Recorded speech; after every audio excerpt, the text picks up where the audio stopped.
Paragraphe 5. Déterminant de deux vecteurs. Premier point, définition. Soit I et J une base orthonormée. Alors une base orthonormée, c'est tout simplement deux vecteurs qui ont pour norme 1, c'est-à-dire leur longueur vaut 1, et qui ont des directions qui sont perpendiculaires. Soit deux vecteurs, donc U de coordonnées XU, YU et V de coordonnées XV, YV.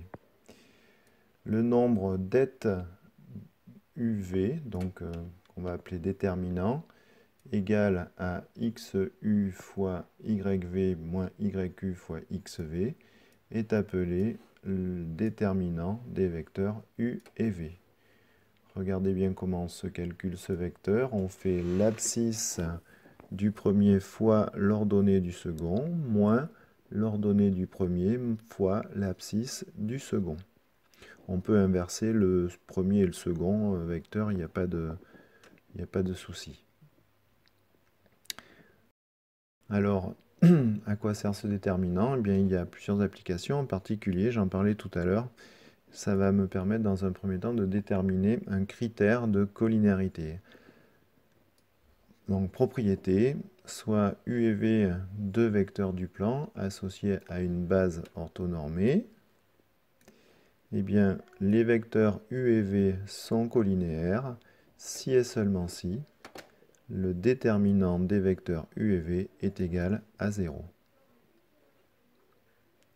Alors, ça c'est une propriété intéressante, puisque connaissant les vecteurs, les coordonnées de deux vecteurs, on va pouvoir déterminer de façon très simple si ces vecteurs sont collinéaires ou pas.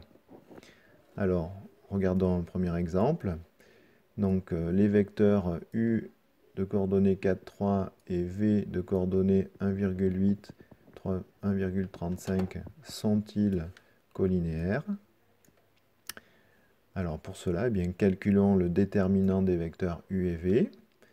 Donc le déterminant des vecteurs U et V, on a dit, c'est l'abscisse du vecteur U fois l'ordonnée du vecteur V, moins l'ordonnée du vecteur U fois l'abscisse du vecteur V. Alors on voit, si on mimait la position des nombres, on part d'en haut à gauche, on descend en bas à droite, on remonte en haut à droite et on vient finir en bas à gauche. On fait une espèce de boucle, une espèce de alpha, si vous voulez, pour retenir la méthode de la formule du déterminant. Ça peut être intéressant. Alors, je reviens à mon exemple. Eh bien, le déterminant de mes deux vecteurs est égal, alors 4 fois 1,35, ça fait 5,4, moins 3 fois 1,8, qui fait aussi 5,4. On a donc bien un déterminant qui est égal à 0.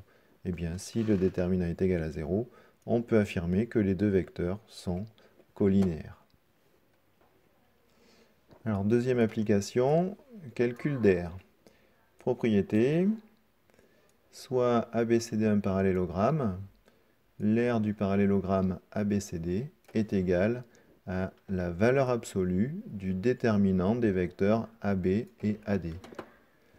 Donc la valeur absolue, je vous rappelle, c'est la fonction qui, à tout nombre réel, retourne un nombre positif, qui est lui-même, si le nombre est positif, son opposé s'il est négatif. Alors c'est cohérent puisque une aire est une grandeur à valeur positive. Il faut donc bien sûr que le calcul du déterminant, qui peut être un nombre réel quelconque, soit bien positif.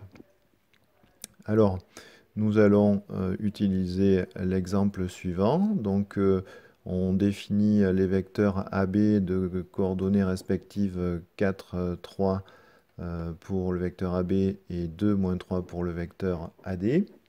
Et on se propose de calculer l'aire du parallélogramme ABCD.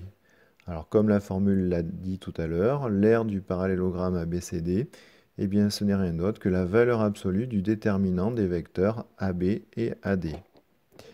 Donc je peux traduire ça numériquement par 4 abscisses du vecteur AB fois moins 3 ordonnées du vecteur AD, moins ordonnée du vecteur AB, 3 fois de abscisse du vecteur AD. Donc l'aire du parallélogramme ABCD est égale à la valeur absolue de moins 12, moins 6, autrement dit de moins 18. Alors moins 18 étant un nombre négatif, sa valeur absolue c'est son opposé, c'est-à-dire plus 18. Et donc l'aire du parallélogramme ABCD c'est 18. Alors unité d'aire, puisque je n'ai pas précisé au départ dans quelle unité était exprimée l'abscisse et l'ordonnée de mes vecteurs.